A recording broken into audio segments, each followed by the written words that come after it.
మరొక నెలలో ఈ యొక్క సెమినార్ జరపడానికి దేవుడిచ్చినటువంటి సమయాన్ని బట్టి నేను దేవునికి వందనాలు చేస్తున్నాను. అలాగే సమయం ఇచ్చినటువంటి పాస్టర్ గారికి పెద్దలందరూ కూడా ప్రత్యేకంగా తెలియజేస్తున్నాను. అందరూ సంతోషంగా ఉన్నారా?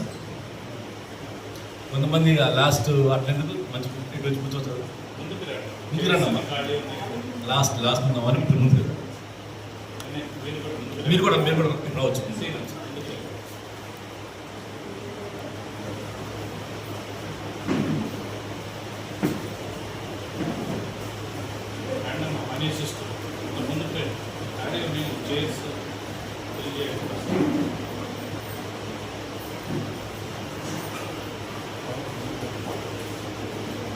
సో ఈరోజు మరొక అంశాన్ని మనం నేర్చుకుందాం.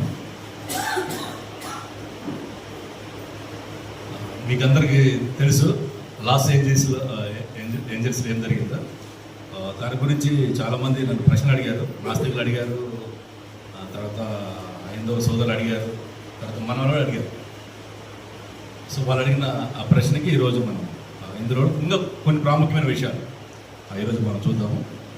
వాళ్ళు అడిగిన ప్రశ్న ఏంటంటే, మీ దేవుడు ప్రేమమయుడు, దయామయుడు, కృపామయుడు కదా, మరి లాస్ ఏంజల్స్ నగరం తగలబడుతుంటే ఏం చేస్తాడు? తర్వాత అక్కడ ప్రజలు ఇబ్బందులు పడుతుంటే దేవుడు కూడా చూస్తూ ఎందుకు ఊరుకున్నాడు అనేది చాలామంది అడిగారు. నన్ను నాస్తికులు అడిగారు, కొంతమంది హిందువులు అడిగారు, తన మనవాళ్ళు కూడా అడుగుతున్నారు. ఏంటంటే దేవుడు ప్రేమమయుడు, కృపామయుడు, దయామయుడు. మరి అటువంటి ఆయన లాస్ ఏంజల్స్ నగరం తగలబడుతుంటే ఏం చేస్తాడు? ప్రజలందరూ ఇబ్బందులు పడుతుంటే చూస్తూ కూడా ఎందుకు ఊరుకున్నాడు అనేది పెద్ద ప్రశ్న. సో దాన్ని ఈరోజు మనం చూద్దాం. ఇంకో వేరే ప్రాముఖ్యమైన విషయాలు కూడా ఈరోజు మనం ఇందులో చూద్దాము. సో మనం గుర్తుపెట్టుకోవాల్సిన విషయం ఏంటంటే, దేవుడు ప్రేమామయుడు, దయామయుడు, కృపామయుడు మాత్రమే కాదు. ఆయనకి కోపం తెప్పిస్తే, ఆయనకి కోపాన్ని రప్పిస్తే ఆయన దహించు అగ్ని కూడా అవుతాడు. మనం బైబిల్లో గమనిస్తే హెబ్రీ పత్రిక 12వ అధ్యాయము 28, 29 వచనాలు మనం గమనిస్తే అక్కడ ఏమైందో చూడండి ఒకసారి. హెబ్రీ పత్రిక 12వ అధ్యాయం 28, 29 వచనాలు.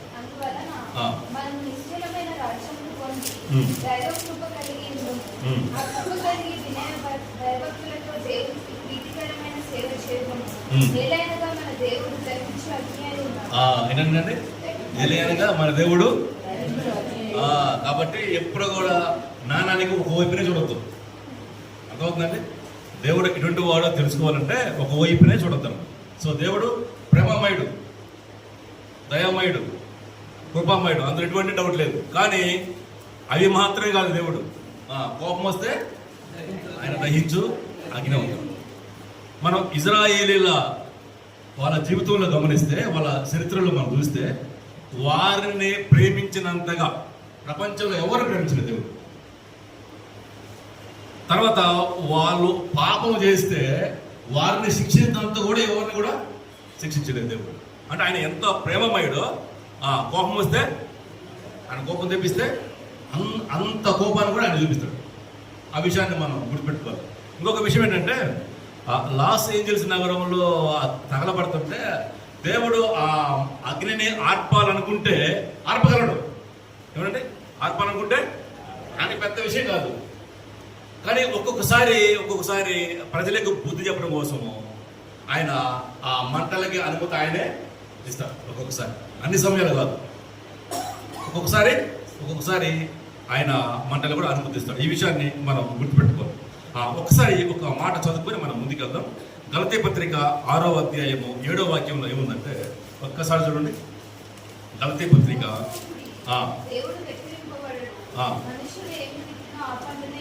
ఏంటంటే మోసపోకుడి, దేవుడు ఎక్కిరింపబడు.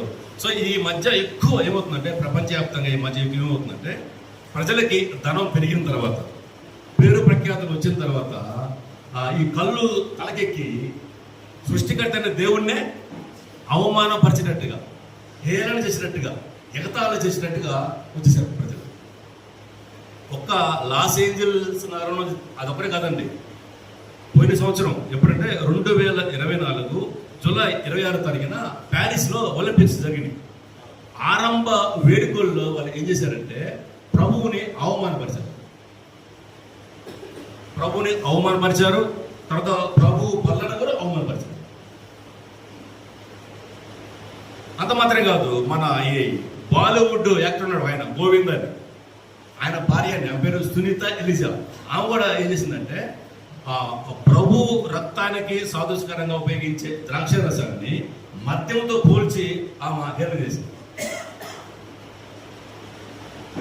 ముఖ్యంగా ఈ మన టాలీవుడ్ యాంకర్లు కూడా, టాలీవుడ్, మాలీవుడ్, బాలీవుడ్ వీళ్ళందరూ కూడా ఏం చేస్తున్నారంటే అప్పుడప్పుడు డైలాగులు ఏం చేస్తున్నారంటే ఆ దేవుడు కూడా నన్ను ఏం చేయదు.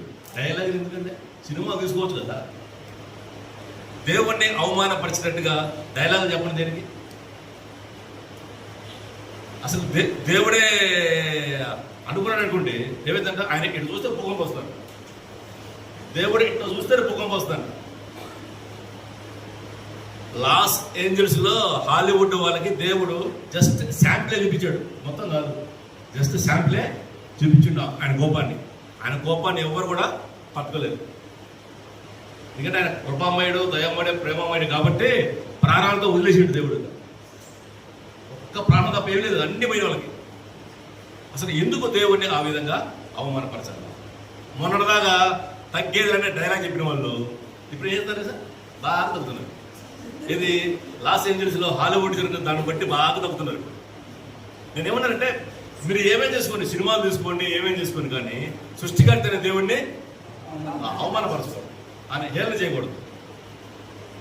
ఆయన కోపాన్ని ఒక సహనాన్ని, ఆయన కోపాన్ని ఎంతవరకు మనుషులు అట్లా చేస్తే ఆ సహనాన్ని చర్మం చేస్తుందంటే తేలికగా తీసుకున్నారు.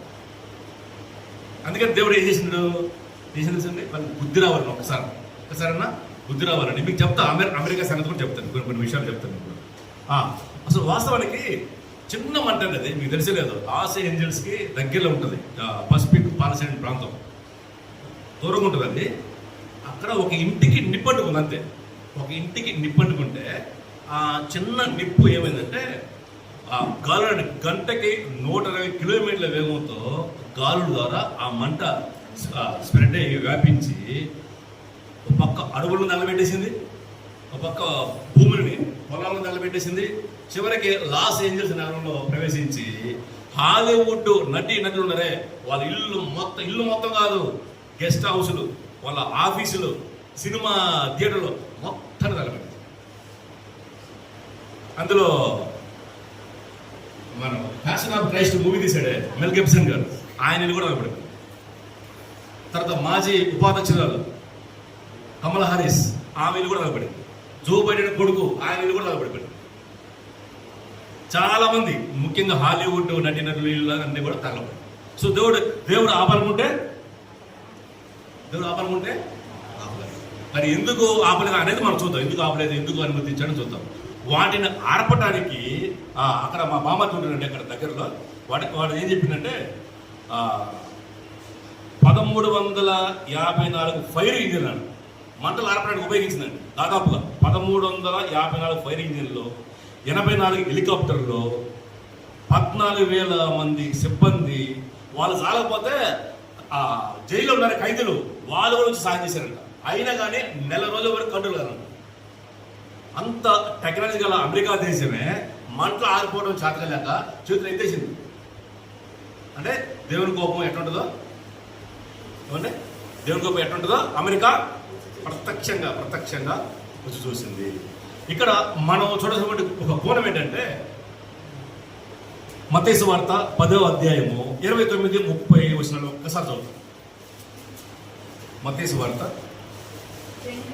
10వ అధ్యాయము 29 నుంచి 31 వరకు చదువుతాం. 2 పిచ్చుకలు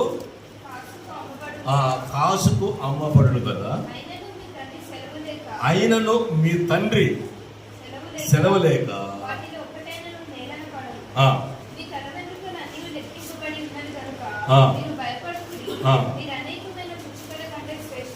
ఇక్కడ యేసు ప్రభు వారు చెప్తున్న మాటలు ఏంటంటే, ఏమన్నాడు యేసు ప్రభు వారు? 2 పిచ్చుకలు ఒక కాసుకు అమ్మబడి కదా అని అంటే ఏం చెప్పాడు? మీ తండ్రి సెలవు లేనిది వాటిలో ఒకటి కూడా కింద నిలబడదు అంటూ ఇంకొక మాట ఏం చెప్పాడు? మీ తల వెంట్రుకలు లెక్కింపబడి ఉండేవంటూ మీరు వాటికంటే, అంటే దాన్ని బట్టి మనం ఏమర్థం చేసుకోవాలంటే, మన తలలో ఉన్న ఒక ఎంట్రుక కింద పడిపోవాలన్నా సరే దేవుడు, మన దేవుడి యొక్క సెలవు ఉండాలి. అంటే అటువంటి రక్షణ ఇచ్చిన దేవుడు. ఇంకొక మాట చూడండి, ఆమోసు గ్రంథము 3వ అధ్యాయము 6వ వాక్యం కూడా చూడండి ఒకసారి. ఆమోసు గ్రంథము 3వ అధ్యాయము 6వ వాక్యం.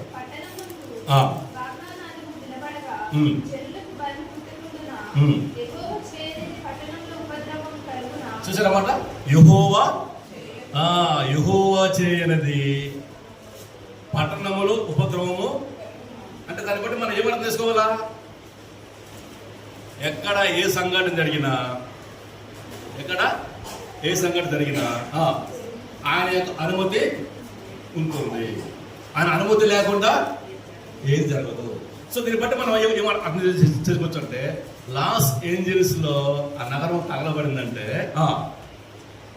అందులో దేవుని అనుమతి ఉండాలి. ఎందుకంటే ఆయన అనుమతి లేకుండా ఎక్కడ ఏది కూడా జరగదు. అయితే మనం ఏ కోణంలో చూడాలంటే, ఎందుకు దేవుడు అనుమతించాడు అనే కోణంలో చూడాలి.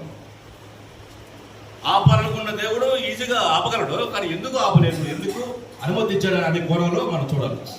ఎందుకు అనుమతించాడంటే, మనం మంచిగా ఆలోచన చేస్తే, అమెరికా అనేది ప్రపంచంలో అగ్రదేశం, తర్వాత గొప్ప ధనిక దేశం కూడా, తర్వాత టెక్నాలజీ పరంగా ఎంతో అభివృద్ధి చెందినటువంటి దేశం. ఆ దేశాన్ని దేవుడు ఎంతగానో దీవించాడు. కానీ ఆ దేశం ఇప్పుడు ప్రజెంట్ ఏమైపోయిందంటే, జీవము గల దేవుణ్ణి విడిచిపెట్టేసి విగ్రహారాధన వైపు. మీకు తెలిసలేదో, అక్టోబర్ నెలని హిందూ మాసంగా ప్రకటించారు అమెరికాలో. అంటే మా బొమ్మలు చెప్తున్నాడు, అక్టోబర్ నెలని హిందూ మాసంగా ప్రకటించారు. దేవుడు వాళ్ళని అంతగా దీవిస్తే ఆ జీవము గల దేవుని వదిలేసి విగ్రహారాధన.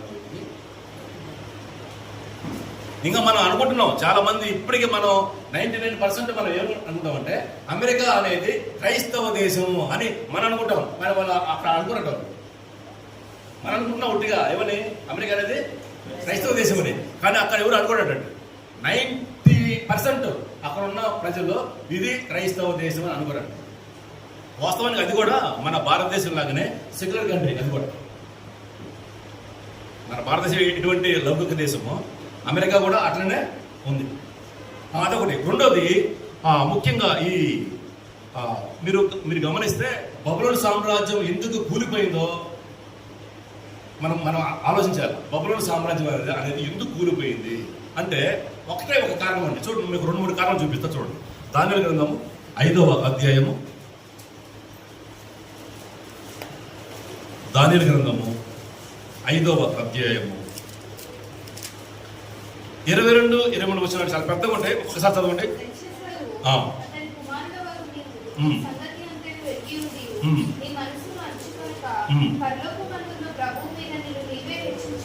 ఏంటంటే, పరలోకమందున్న ప్రభువు మీద నీవే హెచ్చించుకుంటేవి.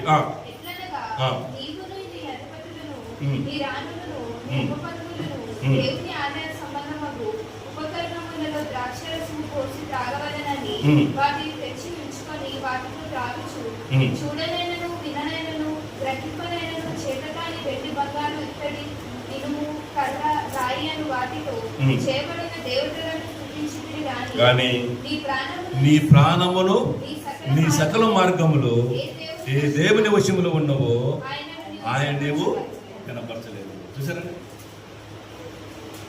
ఒకటే దేవుడి మీదనే ఆయనే హెచ్చించుకున్నాడు. దేవుడి మీదనే ఆయన కానీ హెచ్చించుకున్నాడు. రెండోది ఏం చేశాడంట, యెరూషలేము దేవాలయంలో ఉండే వస్తువులలో ద్రాక్ష రసం పోసి తాగడం, అది రెండోది.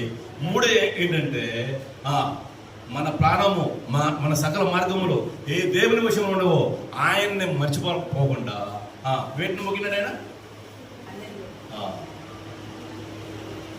వస్తువు రూపాలు ఉండే వాటికి.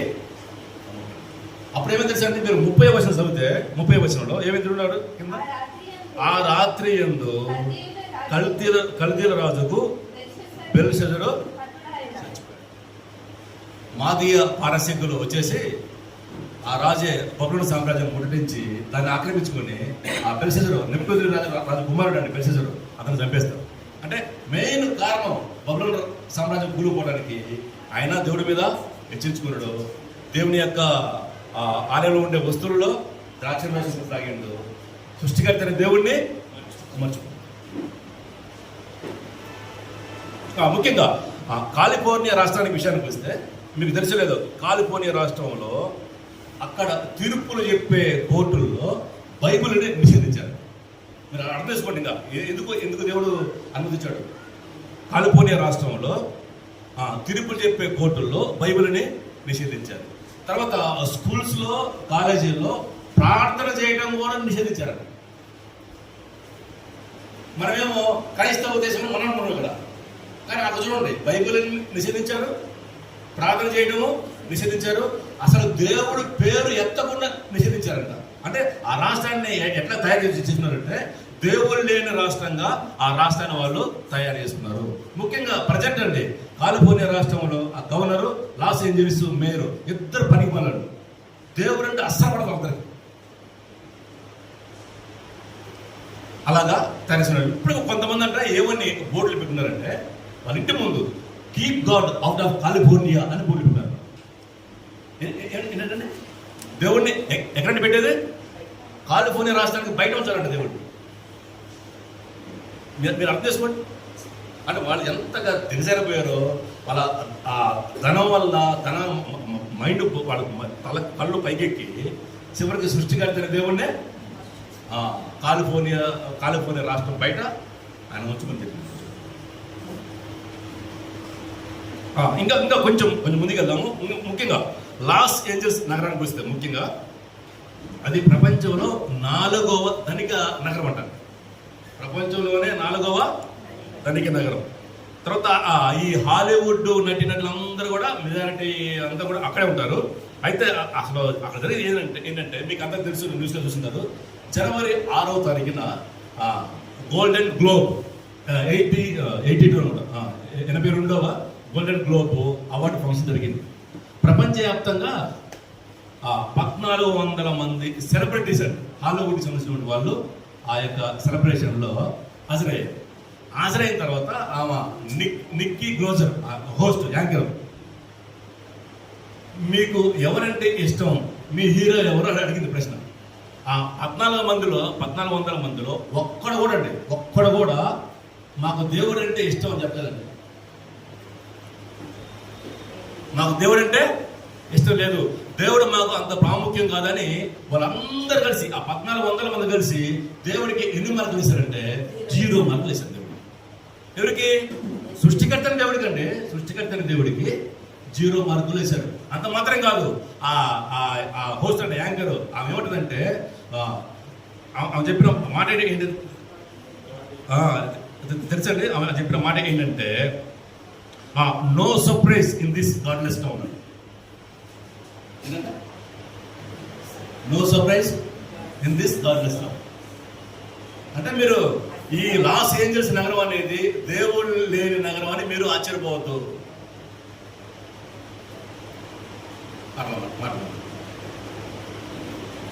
మీకు కొన్ని వాక్యాలు చూపిస్తా. అంటే వీళ్ళు ఎంత స్థాయికి దిగజారిపోయారంటే కొన్ని వాక్యాలు నేను మీకు చూపిస్తా. చూడండి, అపోస్తల కార్యాలు చేయండి ఒకసారి. అపోస్తల కార్యములు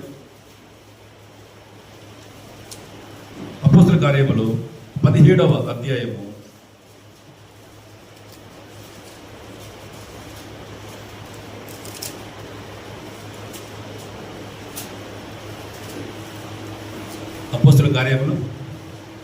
17వ అధ్యాయము.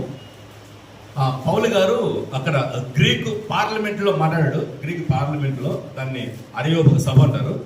అక్కడ ఉన్నటువంటి తత్వవేత్తలు, రాజకీయ నాయకులకి దేవుడి గురించి ఆయన ఏమని బోధించాడంటే అపోస్తల కార్యాలు 17వ అధ్యాయము 25వ వచనము 28వ వచనం, ఆ రెండు వచనాలు చదవండి ఒకసారి. ఆయన ఆయన అందరికిని జీవమును ఊపిరిని సమస్తమును దయచేయవాడు. ఆ తర్వాత 28వ వచనం కూడా, మనం ఆయన యందు బ్రతుకుచున్నాము, చలించుచున్నాము, ఉనికి కలిగి ఉన్నాము. అటువలే మనం ఆయన సంతానమని మీ కవీశ్వరులు ఏం చెప్పారండి వాళ్ళకి? ఆ గ్రీక్ పార్లమెంట్లో ఉన్నటువంటి ఆ తత్వవేత్తలకి, ఆ రాజకీయ నాయకులకి పౌలు గారు దేవుడి గురించి చెప్తూ ఆ దేవుడని ఆయన మనకి ఏం దశించారట? జీవమును. అంటే మనకున్నటువంటి ఈ ఊపిరి ఎవరండి? ఎవరిచ్చింది? ఆయన ఇచ్చింది. జీవమును ఊపిరిని సమస్తమును దయచేయవాడు. సమస్తం అంటే మీకు తెలిసలేదా? ఒక్కసారి ఈ మాటలు చూపిస్తా చూడండి. కొలసీ పత్రిక 1వ అధ్యాయం, కొలసీ పత్రిక 1వ అధ్యాయం 17వ వాక్యం అనుకుంటాను. ఒక్కసారి చూడండి. ఆయన ఉన్నవాడు, ఆయనే సమస్తమునకు. దాని యొక్క అర్థం ఏంటంటే, ఇప్పుడు మనం ఉన్నాం మనుషులు, మనం అందరం ఏంటంటే ఈ ప్రకృతి మీద డిపెండ్ అయిపోతున్నాం. మనం ఈ ప్రకృతి నుంచి వచ్చే ఈ గాలి, నీరు, వెలుతురు ఇవి లేకపోతే గాలి లేకపోతే, నీరు లేకపోతే, ఎవరు లైట్ వెలుతురు లేకపోతే ఏదో ఒట్టి గాలి ఒక గంట తీసేమని దేవుడు. చంద్రమండలం మీద వెళ్ళడానికే ఆక్సిజన్ సిలిండర్ తీసుకుపోతున్నారు. ఇక్కడ లేకపోతే గంట కూడా పక్కలేరు. మనిషిని చంపాలంటే దేవుడికి చాలా ఈజీ. దేవుడికి చాలా ఈజీ మనిషిని చంపాలనుకుంటే. ఏదైనా భూమి తిరిగే కక్షలో రివర్స్ తిప్పినటువంటి అంతే సంగతి. చాలా ఈజీ దేవుడికి. కానీ ఎందుకంటే ఆయన ప్రేమమైన కాబట్టి, కన్న తండ్రి కాబట్టి మన మీద ఇంకా ప్రేమ జాలి చూపిస్తున్నాడు. సో మనమంతా కూడా ఈ సృష్టి మీద డిపెండ్ అయిపోతున్నాము. మరి ఈ సూర్యుడి నుంచి మనకి లైట్ రావాలంటే ఆ హైడ్రోజను, హీలియము మండలాడ. మరి దానికి ఎవరిస్తున్నారు? అవన్నీ కూడా దేవుడు ఇస్తున్నాడు. అంటే మనం సృష్టి మీద ఆధారపడుతుంటే సృష్టి ఆయన మీద ఆధారపడుతుంది. అదే అన్నమాట. ఆయనే సమస్తమునకు ఆధారముడు. మనకి జీవాన్ని, ఊపిరిని, సమస్తాన్ని దయచేస్తున్నాడు. ఏమంటే ఇప్పుడు మనకు ట్యాక్సీ లేకుండా ఏముందా? ట్యాక్సీ లేకుండా ఏమున్నాయా? జిఎస్టీ. ఎక్కడ GST? State GST, central GST. గాలికి దేవుడు వేసినటువంటి ట్యాక్స్ ఏం చెప్పండి. గాలికి వేసినటువంటి ట్యాక్స్. వాటర్కి వేస్తే దేవుడిచ్చిన నీళ్ళని ప్యూరిఫై చేసి కిడ్నీ బాటిల్ పోసి 20 రూపాయలు అమ్ముతున్నారు.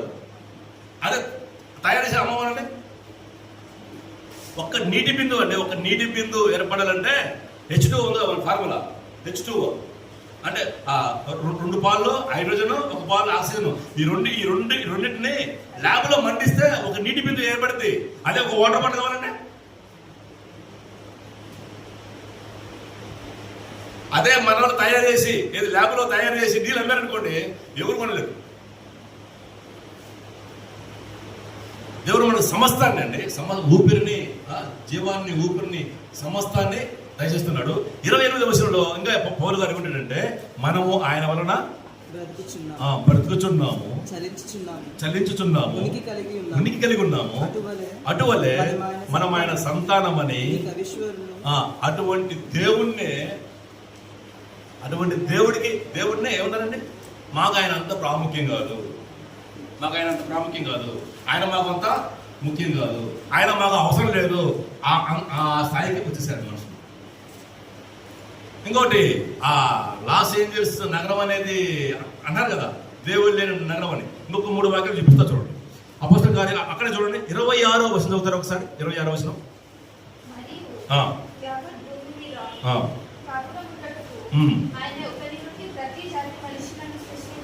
అంటే ఈ వచనాన్ని బట్టి దేవుడు ఈ భూమి మీద మాత్రమే మనుషులు ఉండాలని నిర్ణయించారట.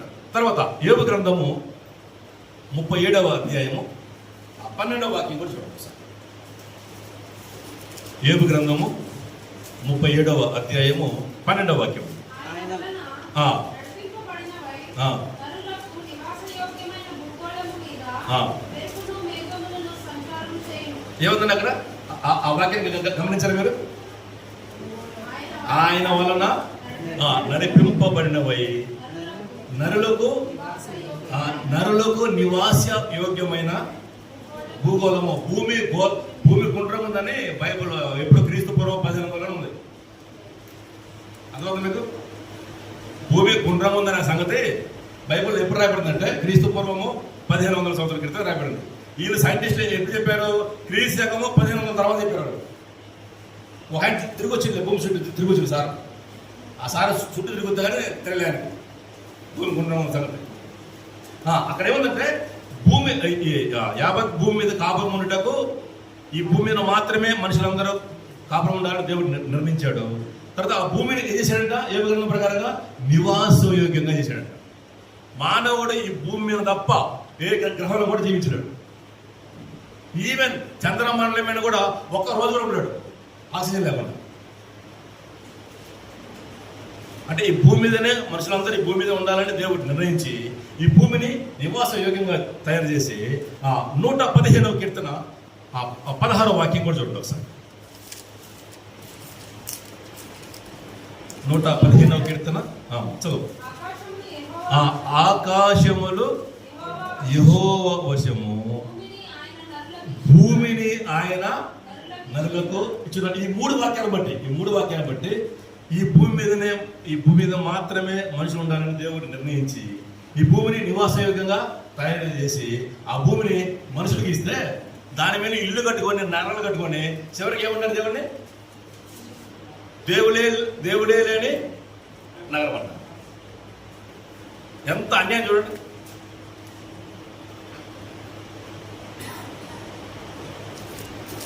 అంటే వాళ్ళకి ఏమైందంటే బాగా అమెరికా వాళ్ళకి ఏమైందంటే బాగా పైసలు ఎక్కువైపోయినాయి.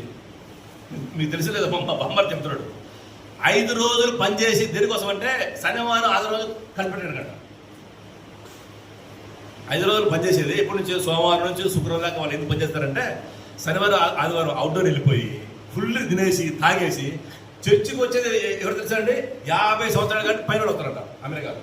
అది పెద్ద పెద్ద చర్చిల్లో ఎంతమంది? 30 మంది 20 మంది అంట. ఒకవేళ ఎవరు వస్తే ఎవరైనా చర్చి పోయారు అనుకోండి, వాళ్ళకి చూస్తారు నీకేమైంది రండి అట్లా పడిపోయిందండి అమెరికా. చివరికి ఏంటంటే సృష్టికర్త జీవాన్ని ఊపిరినిచ్చిన దేవుణ్ణి మర్చిపోవడం మాత్రమే కాదండి, చివరికి ఆయన హేళన చేసే స్థాయికి, ఆయన ఎగతాళి చేసే స్థాయికి మనుషులు వచ్చేస్తే దేవుడు ఏమాత్రం ఉందో చెప్పండి. అందుకే వాళ్ళకి బుద్ధి చెప్పాలని, బుద్ధి రావాలని ఆ అగ్నికి ఆయన ఆహ్వానించాడు. ఇంకోటి ఏంటంటే లాస్ ఏంజల్స్లో ఉన్నటువంటి ఒక అతి భయంకరమైనటువంటి నీచమైన హేయమైన పాపం ఏంటంటే హోమోసెక్సువల్స్ కూడా స్వలింగ సంపర్కం. అబ్బాయిలు అమ్మాయిలు లైంగిక సంబంధాలు కలిగి మీరు అర్థం చేసుకోండి. అటువంటి వాళ్ళని దేవుడు శిక్షిస్తారని చెప్పి వాక్యాలు చాలా ఉన్నాయి బైబిల్లో. నేను చూపిస్తాను. అక్కడ జనాభా అండి, లాస్ ఏంజల్స్లో జనాభా 38 లక్షల మంది ఉంటే అందులో 6 లక్షల మంది వీళ్ళే ఉన్నారంట హోమోసెక్సువల్స్. ప్రపంచంలో ఎక్కడ లేరంటే లాస్ ఏంజల్స్లో ఉన్నారంట అంతమంది. వాళ్ళకి ఒక కమ్యూనిటీ ఉందండి, LGBTQ అని కమ్యూనిటీ ఉందంట. వీళ్ళ ఈ బ్యాచ్ మొత్తం వీళ్ళు ఈ ఎంటర్టైన్మెంట్ ప్రోగ్రామ్స్లో ఆ నగరం డెవలప్మెంట్లో వీళ్ళందరూ సహకరిస్తారని చెప్పి వాళ్ళు ఎలా పడితే అలా జీవించడానికి ఆ స్టేట్ యొక్క గవర్నమెంట్ కూడా వాళ్ళకి అన్ని సదుపాయాలు చేశారు. నీచమైన పాపం.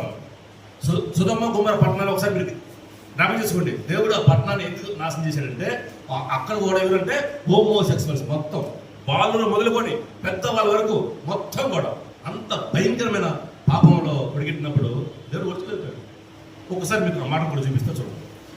ఈ రాకడ ముందు కూడా పరిస్థితి ఎలా ఉంటుందంటే ఒక్కసారి ఈ మాట చదివి మనం ముందుకెళ్తాం. లూకాసు వార్త 17వ అధ్యాయము. లూకాసు వార్త 17వ అధ్యాయము 28వ వచనం చదువుతుంది. యేసు ప్రభువు తన రాకడ ముందు జరిగే పరిస్థితుల్లో అమ్మ లోతు దినములలో జరిగినట్లును జరిగిన జనులు తినుచు త్రాగుచు కొనుచు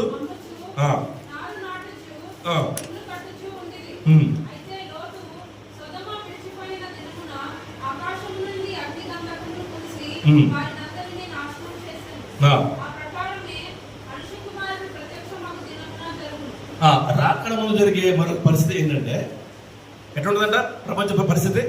రాకడ ముందు లోతు దినాలు ఎలాగైతే ఉన్నాయో అప్పట్లో యేసు ప్రభువు రాకడ దినాలు కూడా ఆ ప్రపంచ పరిస్థితి అలా ఉంటుందంట. అప్పుడు ఎట్లుంది? లోతు దినాల్లో ఎలా ఉందంట? జనాలు ఎట్లున్నారంట? తినటము తాగటం, అంటే తినటం తాగడం అది ఇప్పుడు చూడండి, ఏదైనా ఫంక్షన్ అయినప్పుడు ఈ ఫంక్షన్ బాగా జరిగింది అని చెప్పాలంటే ఏముండాలా? మెయిన్ ఇది ఉండాలా, ఇది ఉండాలి, అవునే కదా? ఆ రెండు లేకపోతే నువ్వు ₹1,00,00,000 పెట్టి పెళ్లి చేసినా సరే ఆ రెండు లేవనుకోండి మంచి జరగలే. తినటం తాగటం ఇంకా చూడండి, అమ్ముచు నారు నాటుచు ఇల్లు కట్టుచు ఇవన్నీ చూస్తున్నాం మనం. ఇవన్నీ కూడా ఇప్పుడు చూస్తాం. ఇంతకుముందు పెళ్ళిళ్ళు అనేవి ఈ సీజన్లో ఉన్నాయి. ఇప్పుడు సీజన్ ఏం కాదు, జరుగుతానే ఉన్నాయి పెళ్ళిళ్ళు. ఇల్లు అంటే ఇవి మనకి ఇటుక రేట్లు, సిమెంట్ రేట్లు, ఐరన్ రేట్లు పెరుగుతున్నా కానీ ఎవరు ఇల్లు కట్టుకుంటున్నారా? మరి పంటలు ఈ సాగునీరు రాకపోయినా మోటార్లు వేసి కూడా పంటలు పండిస్తున్నారు. సో ఇవన్నీ మనం ఏమో అర్థం చేసుకోవాలంటే యేసు ప్రభువు రాకడ ముందు ఇవన్నీ కూడా జరుగుతాయి. ఒక్కసారి లోతు దినాలు ఎలా ఉన్నాయో అక్కడికి వెళ్దాం. ఒకసారి ఆదికాండము 19వ అధ్యాయం ఒక్కసారి చూడండి. ఆదికాండము 19వ అధ్యాయము 4 నుంచి 9 వరకు ఒక్కసారి చదువు. వారంటే లోతు కుటుంబం.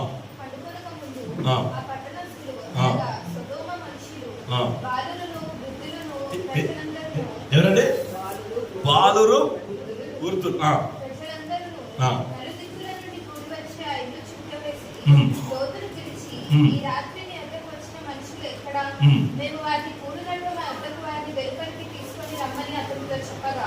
రోజు వెలుపలి ద్వారం వద్దనున్న వారి దగ్గరకు వెళ్ళి తన వెనుక తలుపు వేసి, అన్నలారా ఇంత పాతకోపు పట్టుకొనుకుని, ఇదిగో పురుషుని కూడా 2 కుమార్తెలు నాకున్నారు.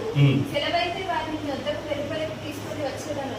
వారిని మీ మనసు వచ్చినట్లు చేయుడి.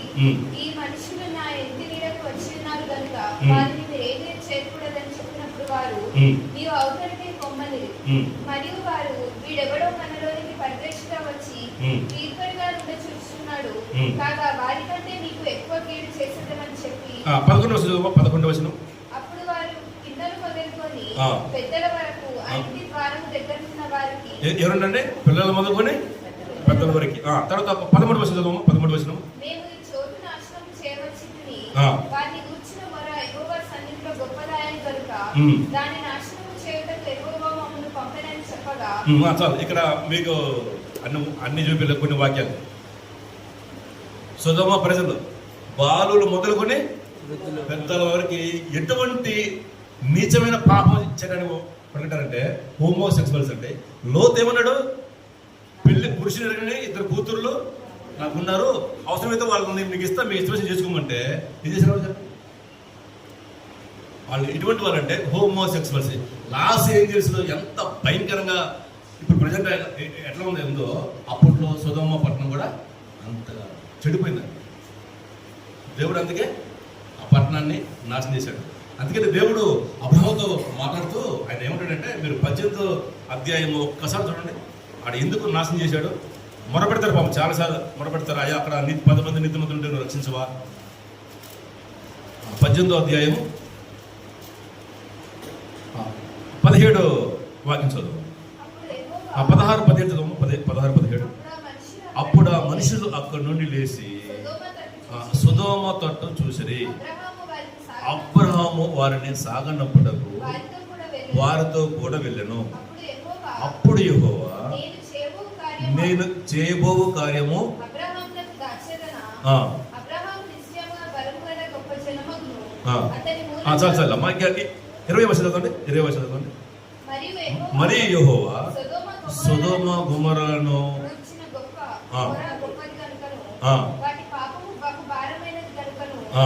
నేను దిగిపోయి నా యొద్దకు వచ్చిన ఆ మొర చొప్పుననే ఉమ్. వారు సంపూర్ణంగా చేసిరో లేదో చూచెదను. ఉమ్. చేయని ఎడల నేను తెలుసుకొనుననెను. ఉమ్. ఆ మనుషులు అక్కడ నుండి తిరిగి సొదొమ వైపుగా వెళ్ళిరి. ఉమ్. అబ్రహాము ఇంకా యెహోవా సన్నిధిని నిలిచి ఉండెను. ఉమ్. అప్పుడు అబ్రహాము సమీపించి ఇట్లనెను, ఉమ్. దుష్టులతో కూడా నీతిమంతులను నాశనము చేయుదువా? ఆ. ఆ పట్టణంలో ఒకవేళ 70 మంది నీతిమంతులు ఉండిన ఎడల ఉమ్. దానిలో ఉన్న 70 మంది నీతిమంతుల నిమిత్తము ఆ స్థలమును నాశనము చేయక కాయవా?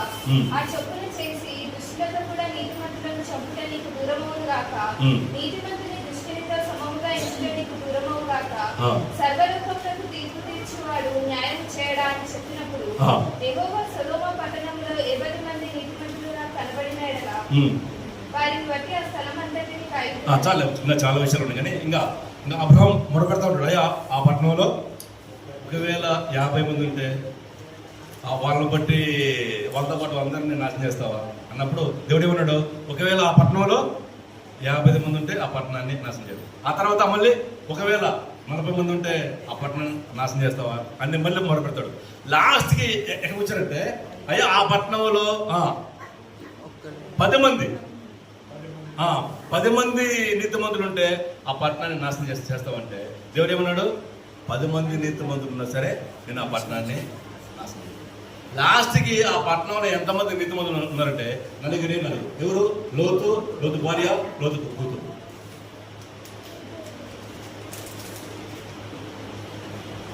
ఎట్లా నాశనం చేశాడంటే ఒక్కసారి చూడండి, 19వ అధ్యాయము 24-25 వచనాలు చదవండి. ఎట్లా నాశనం చేశాడు దేవుడు. అప్పుడు యెహోవా సొదొమ మీదను గుమొర్ర మీదను యెహోవా యొద్ద నుండి గంధకమును అగ్నిని ఆకాశము నుండి కురిపించి ఆ పట్టణములను ఆ మైదానం అంతటిని ఆ పట్టణములో నివసించు వారందరినీ నేల మొలకలను ఎట్లా చేశారండి? పట్టణం మాత్రం కదండి, మైదానం అంతటిని ఆ పట్టణంలో నివసించే వారందరినీ నేల మొలకలతో సహా నాశనం చేశారు. ఆ పట్టణాలని ఈ మధ్య ఈ పురావస్తు శాఖ వాళ్ళు పరిశీలించి వాళ్ళు ఏం చెప్పారంటే ఆ పట్టణంలో దాదాపు 50,000 మంది ప్రజలు ఉండేవారు. అప్పుడు లోతు గారు జీవించినప్పుడు ఆ పట్టణంలో 50,000 మంది మనుషులు ఉంటే వాళ్ళలో 4 తప్ప మిగతా వాళ్ళందరినీ దేవుడు ఏం చేసిండు?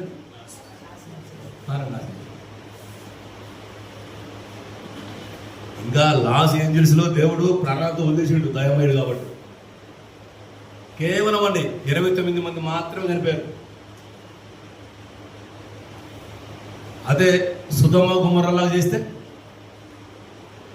ఆయన అనుకుంటే అమెరికా కూడా ఉండదు. ఇంకా బుద్ధి తెచ్చుకుంటారని చెప్పి దేవుడు ప్రాణాలతో వదిలేశాడు. ఇప్పుడంటే బుద్ధి వస్తుంది ఇప్పుడు బాగా వస్తుంది, బుద్ధి బాగా వస్తుంది ఇప్పుడు. ఎందుకంటే అటువంటి పాపం చేసే వాళ్ళని దేవుడి యొక్క ఉగ్రత పరలోకం వస్తుందని చెప్పి మనం వాక్యంలో మనం చూడొచ్చు. ఒక్కసారి మనం రోమాపత్రిక చూద్దాం. చూడండి, అటువంటి పాపం చేసే వాళ్ళని దేవుడు ఏ విధంగా శిక్షిస్తాడో చాలా స్పష్టంగా వాక్యంలో రాయబడింది. ఆ మాటలు ఒకసారి చదువుతాం. రోమాపత్రిక 1వ అధ్యాయం, రోమాపత్రిక 1వ అధ్యాయము ముందు 18వ వాక్యం చూడండి. 18వ వాక్యం, దుర్నీతి చేత సత్యమును అడ్డగించు మనుషుల యొక్క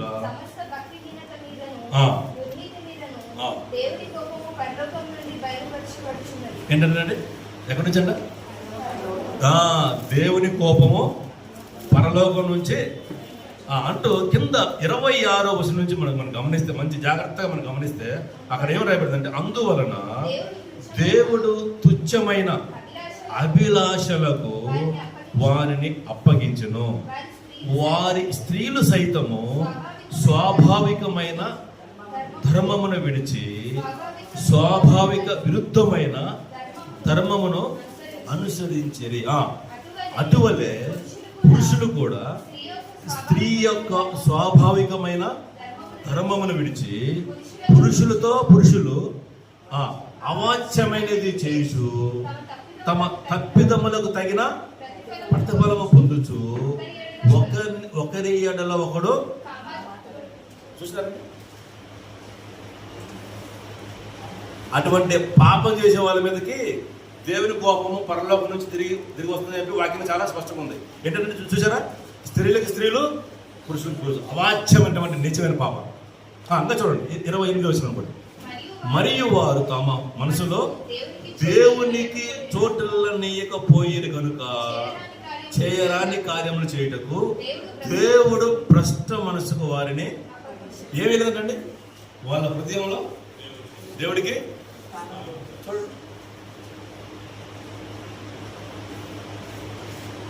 అంటే వాళ్ళకి ఏంటిది, ధనం ఎక్కువేసరికి అహంకారం అయిపోయి దేవుడు అంటే లెక్క లేకుండా ఉంటారు.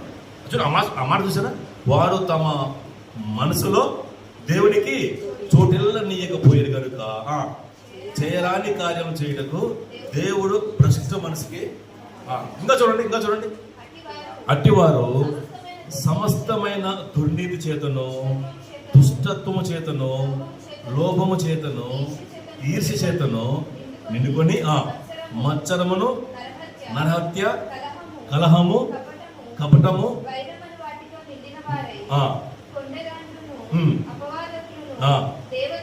ఆ మాట చూసారా, దేవద్వేషం అంటే దేవుణ్ణి దూషించేవారండి. చూడండి, దేవుణ్ణి దూషించే స్థాయికి వచ్చేసారు. హింసకులు, అహంకారులు, బిగ్గములాడు వారును, చెడ్డ వాటిని కల్పించేవారును, తల్లిదండ్రులకు అవిధేయులను, మాట తప్పువారును, ఇట్టి కార్యములు అభ్యసించువారు మరణములకు తగిన అను దేవుని న్యాయ విధిని వారు బాగుగా ఎరిగి వాటిని చేయుచున్నారు. ఇది మాత్రమే కాక వాటిని అభ్యసించు వారితో సేవ. నాకు ఈ చదువుతున్నప్పుడు కాలిఫోర్నియా రాష్ట్రం నాకు గుర్తొచ్చిందండి. కాలిఫోర్నియా రాష్ట్రం లాస్ ఏంజల్స్ నాకు గుర్తొచ్చింది ఈ మాట చదువుతున్నాను. ఎందుకంటే సేమ్ పరిస్థితి అడుగున్నారు. అందుకే దేవుని కోపం ఏమైపోయింది, దేవుని కోపం ఏమైందంటే వాళ్ళ మీద చేసింది. దేవుడు ఆ చిన్న మంటకే దేవుడు అనుమతి ఇచ్చేసి. మరి దీన్ని బట్టి మనం ఏమైనా అర్థం చేసుకోవాలంటే ఏమర్థం చేసుకోవాలా, సృష్టికర్త అనే దేవుడిని ఎప్పుడు కూడా ఎగతాళి చేయకూడదు, హేళన చేయకూడదు, అవమానం. చరిత్రలో చూస్తున్నాం చాలా మంది, బైబిల్లో మనం గమనిస్తే దేవుణ్ణి నిందించిన వారు, దేవుని పట్టించుకున్న వారు ఏమైపోయారో చరిత్రలో చూస్తున్నారు. కావాలని చూడండి, కావాలనే అట్లా చేయడం చూడండి. అంటే దేవుడు మమ్మల్ని ఏం చేస్తాడులే అన్నట్టు. సో దీన్ని ఇటన్నిటిని బట్టి మనం నేర్చుకోవాల్సినటువంటి ఆత్మీయ పాఠం ఏంటంటే, ఇజ్రాయేలు గురించి ఇందాక మనం చూసాం. ఇజ్రాయేల్ దేవుడు ఎంతగా ప్రేమించాడో, ఏమంటే ఎంతగా ప్రేమించాడో, ఆయనకి విరుద్ధంగా పాపం చేసినప్పుడు వాటిని అంతగా శిక్షించాడు. ఒక్కసారి ఆ మాటలో మీకు చూపిస్తా చూడండి. సో దీన్ని బట్టి మనం నేర్చుకోవాల్సినటువంటి ఆత్మీయ పాఠం. 1 కొరింథీ 10వ అధ్యాయం. 1 కొరింథీ 10వ అధ్యాయం మొదటి నుంచి కొన్ని వాక్యాలు చదువుతాం. సహోదరులారా,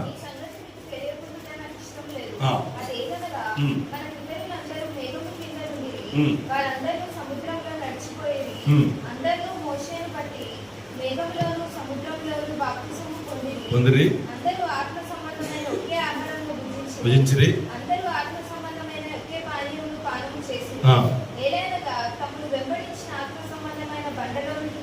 తాగిరి. ఆ మాట చూడండి, అయితే వస్తుంది చూడండి. అయితే వారిలో ఎక్కువ మంది దేవునికి ఇష్టలుగా ఉండకపోయారు కనుక అరణ్యములో ఒకే రోజులో ఎంతమంది చనిపోయారంటే కింద చదవండి 8వ వచనం చదవండి. ఒకే రోజులో ఎంతమంది చనిపోయారు? మరియు వారి వలె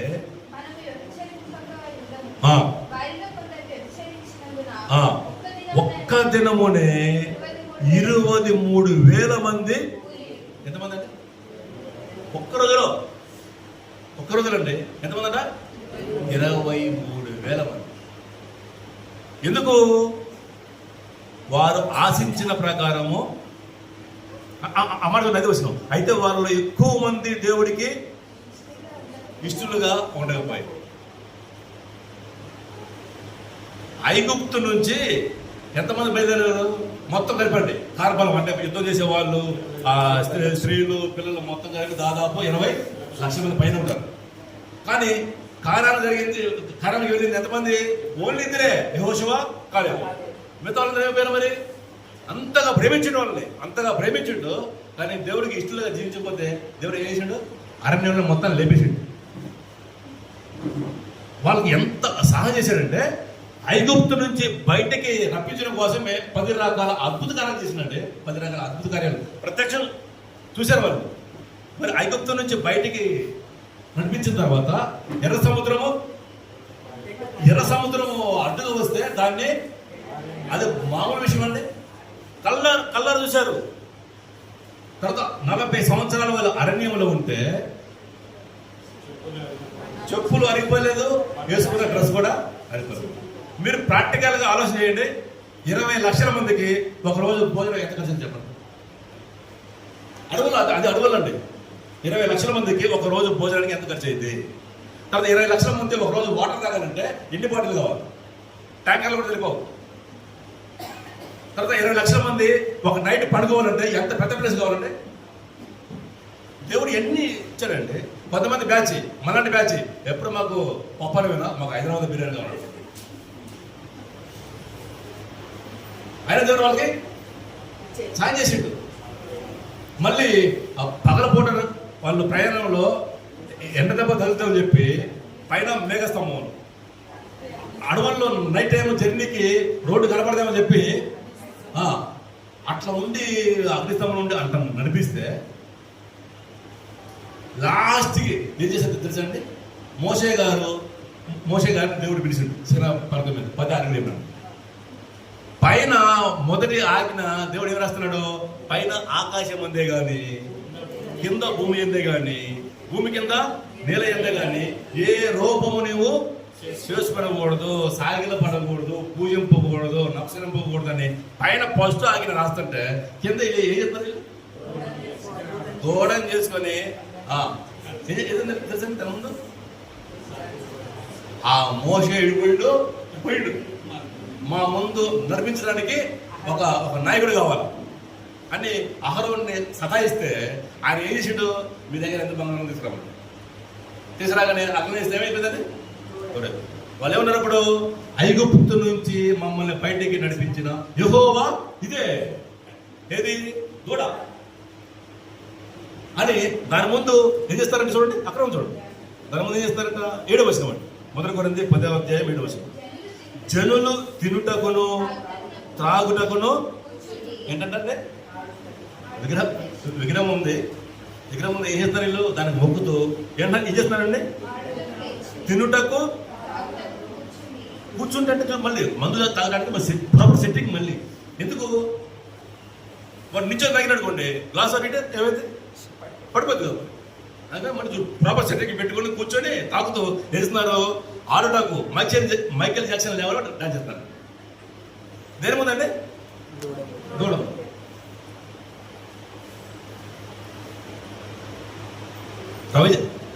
రవి జగతి గారు ఏమంటారంటే, దేవుడు ఏది చేయొద్దని మనకి ఆజ్ఞాపిస్తాడో సైతాన్ గారు మన చేత అదే చేస్తాడు. పైన ఏ రూపం చేసుకోకూడదని దేవుడు ఆజ్ఞ రాస్తుంటే కింద ఏం చేస్తున్నారు? ఆల్రెడీ దూడ రూపం చేసుకొని ఐగుప్తు నుంచి మమ్మల్ని నడిపించిన యెహోవా ఇదే అని దాని ముందు సాగిలపడి ఫుల్ తాగి నాటి చేస్తాడు. అందుకే చూడండి దేవుడు ఏం చేశాడు? అందుకనే ఏం చేశాడు దేవుడు? ఒకే రోజు చేసిండు 23,000 మందిని చంపేసి. అంటే వాళ్ళని ఎంతగా ప్రేమించిండో ఆయన కోపం తెప్పిస్తే ఏం చేసిండు? ఇజ్రాయేల్ చరిత్ర చూస్తాం అంతా కూడా. ఇంకా మనం కిందకు వస్తే 11వ వచనం చదవండి. 11వ వచనంలో ఈ సంగతులు దృష్టాంతములుగా వారికి సంభవించి యుగాంతమందున్న మనకు బుద్ధి కలుగుటకై ఎందుకు దేవుడు రాయించాడంటే వాళ్ళు అలా ఉన్నారు, వాళ్ళు అలా చేశారు, వాళ్ళకి అట్ట అయింది. కానీ మీరు కూడా అలా ఉన్నారా? మీరు వాళ్ళ జీవించారా? మీకు కూడా అట్లా అయింది. అంటే మనం బుద్ధి తెచ్చుకోవాలండి. మనకి బుద్ధి రావడం కోసము దేవుడు ఇవన్నీ కూడా రాయించాడు. సో దీన్ని బట్టి మనం ఏం అర్థం చేసుకోవాలంటే, మనం యేసు ప్రభువుని నమ్ముకున్నా, చర్చికి వస్తున్నా, ప్రార్థన చేస్తున్నా, వాక్యం చదువుతున్నా, ఆరాధన చేస్తున్నా, వీటితో పాటు మనం ఎన్ని చేసినా సరే మనం కానీ దేవుడికి ఇష్టలుగా లేకపోతే మాత్రము మన ప్రమాదం ఉన్నట్టు. ఎన్ని చేసినా సరే దేవుడికి ఇష్టలుగా లేకపోతే మనం చేసే భక్తే కాబట్టి మనం గుర్తుపెట్టే ఏంటంటే, మన దేవుడికి ఇష్టలుగా ఉన్నామా లేదా? అసలు దేవుడికి ఇష్టమేంటి? బైబిల్లో చాలా ఉన్నాయి. అవి మనం చేస్తున్నామా లేదా అనే విషయాన్ని మనం గుర్తుపెట్టుకోవాలి. ఇజ్రాయేల్ ప్రజలు ఎంతగా ప్రేమించిండో దేవుడికి కోపం తెప్పించినప్పుడు మనం అంతగా శిక్షించిండు. మనం అంతే. ఇంకా మనలో ఇంకా ఏమున్నాయి మనం తీసేసుకోవాల్సింది, సరిచేసుకోవాల్సింది, దేవుడికి ఇష్టం కానీ ఇంకా ఏమున్నాయో వాటన్నిటిని మనం వాక్యం చదువుతున్నప్పుడు, మన మనస్సాక్షి చెప్తున్నప్పుడు వాటిని మనం ఏం చేయాలంటే తీసేసుకోవాలి. అలా ఉన్నప్పుడే దేవుడి కాదు మనకు మంచిది. దేవుడికి ఇష్టంగానేవి మనలో ఉండకుండా అవి ఏమేమి ఉన్నాయో వాటన్నిటిని మనం సరిచేసుకోవడం, తీసేసుకోవడం అనేది చాలా అవసరము. చివరికి ఏంటంటే మన యొక్క బాధ్యత, ముఖ్యంగా లాస్ ఏం చేసిన విషయంలో మన యొక్క బాధ్యత ఏంటంటే, ప్రభువారు మనకి ఏమని బోధించాడంటే, మీ శత్రువులు కూడా క్షమించమని. ప్రేమించడం మాత్రం కాదట, శత్రువుల్ని ప్రేమించడం మాత్రం కాదు, క్షమించమని చెప్పి అటువంటి మనస్తత్వాన్ని కలిగి ఉండమని చెప్పాడు.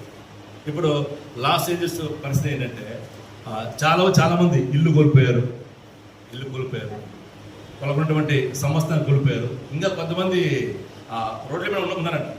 కొన్ని గవర్నమెంట్ కొన్ని సదుపాయాలు చేస్తుందండి, ఇంకా వాళ్ళకి పూర్తిగా ఇంకా వాళ్ళు కోరుకోలేదు. సో వాళ్ళందరి కోసం మనం ప్రార్థన చేద్దాం.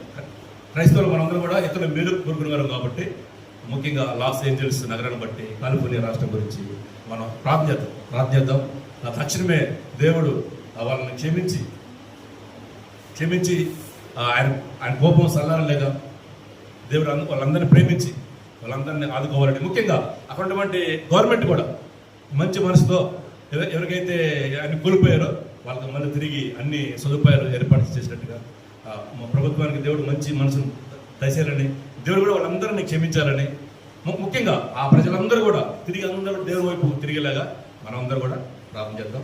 కాబట్టి లాస్ట్గా మనం నేర్చుకోవాల్సిన విషయం ఏంటంటే, మనం ఎంత చేసినా, ఎంత భక్తి చేసినా సరే మన దేవుడికి ఇష్టలుగా ఉండడం అనేది చాలా ప్రాబ్లం. ఎంత చేసినా సరే దేవుడికి ఇష్టం లేకపోతే మన ప్రమాదం ఉన్నట్లే, మన భక్తి సరిగా లేనట్లే. కాబట్టి ఒకసారి వాక్యం చదువుతున్నప్పుడు, వాక్యం వింటున్నప్పుడు మనం ఎలాంటి వారో ఈజీగా మనకి తెలిసిపోతుంది. ఎందుకంటే వాక్యం అనేది అర్థం లాంటిది. అర్థం చూసుకున్నప్పుడు మన మొహం ఉన్నట్టు కనపడుతుంది. అలాగే వాక్యం చదువుతున్నప్పుడు, వాక్యం వింటున్నప్పుడు ఆత్మీయంగా మనం ఎలా ఉన్నామో ఈజీగా తెలిసిపోతుంది. ఇంకేమన్నా లోపాలు ఉంటే, దేవుడికి ఇష్టంగానే మనలో ఉంటే అవన్నీ సరిచేసుకొని ఆయనకి ఇష్టమైన బిడ్డగా జీవించడానికి మనం ప్రయత్నం చేద్దాం. దేవుడి మాటలు